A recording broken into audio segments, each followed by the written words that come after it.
Greek పురాణాల మీద, Greek mythology మీద తీసుకొని మేజర్ సినిమాలు వస్తుంటాయి. దాన్ని రాజమౌళి ఏం చేస్తాడంటే ఇండియన్ మైథాలజీలో నుంచి తీసుకొని దాన్ని సైన్స్ ఫిక్షన్లో కలపడం అనేది రాజమౌళి ఒక యూనిక్గా చెప్పుకోవచ్చు.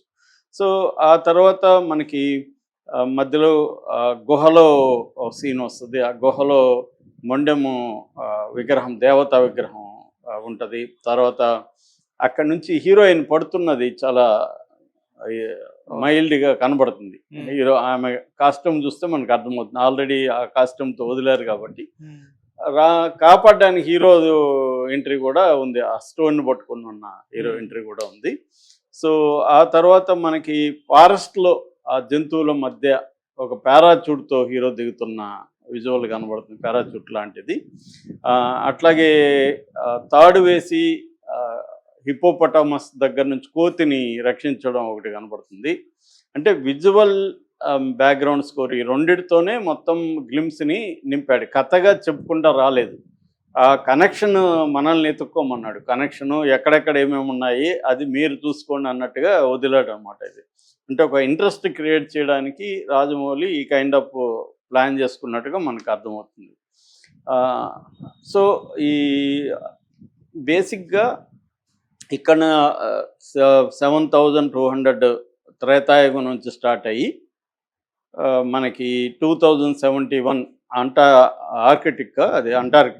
అంటార్కిటికా వరకు వెళ్ళడం అనేది కనిపిస్తుంది. అంటార్కిటికాలో రాస్ ఐస్ షెల్ఫ్ అంటారు. అక్కడ ఒక షిప్ రెక్క కనపడుతుంది. మామూలుగా అక్కడ అది ఒకప్పుడు బ్రిటిష్ వాళ్ళు 19th సెంచరీలో బ్రిటిష్ వాళ్ళు ఆక్యుపేషన్ ఉందని చెప్తారు. అక్కడ షిప్ దగ్గరికి వెళ్తుంది అనమాట. అంటే వివిధ పీరియడ్లలో ఈ క్యారెక్టర్లు ఎలా ట్రావెల్ అవుతుంటాయి, విలన్ అండ్ హీరో అంటే రాముడు, రావణాసుడు లేకపోతే కుంభకర్ణుడు క్యారెక్టర్లు ఎలా ట్రావెల్ అవుతుంటాయి అనేది బేసిక్గా తీసుకొని వాటికి చుట్టూ ఒక కథ ప్లాన్ చేసుకొని దీన్ని వారణాసి కేంద్రంగా తీసుకొని వెళ్ళినట్టుగా మనకి మొత్తం గ్లిమ్స్ చూస్తే అర్థమవుతుంది. ఇక దీంట్లో విజువల్స్ దాదాపు అన్నీ కూడా ఏఐ జనరేటెడ్ ఇవాళ ఉన్న టెక్నాలజీని ఉపయోగించుకొని చేసిన గ్రాఫిక్స్ అని అర్థమవుతుంది. ఆ ఫారెస్ట్ విజువల్స్ కానీ, ఐస్ కానీ ఇవన్నీ. At the same time camera work కూడా చాలా ఎక్స్ట్రాడినరీగా ఉంది. విజువల్స్ కూడా చాలా బాగున్నాయి. ఇవాళ ఒక హాలీవుడ్ రేంజ్ విజువల్స్ అయితే వచ్చాయి.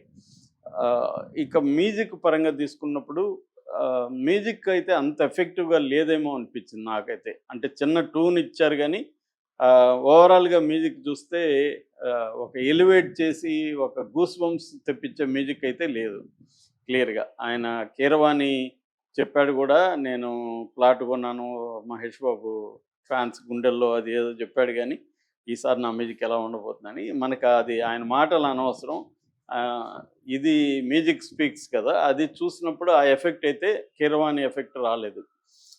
ఇక మహేష్ బాబు మామూలుగా మనకి ఏ రకమైన ఎక్స్పెక్టేషన్స్ లేకపోతే మహేష్ బాబు లుక్ నచ్చేదేమో, కానీ మనకి ఒక హైప్ క్రియేట్ చేసి చివరికి ఎద్దు మీద మహేష్ బాబు, అదేదో గోపిచంద్ ఒక సినిమాలో ఎద్దు మీద వస్తాడు, అలా కంపేర్ చేస్తున్నారు జనం.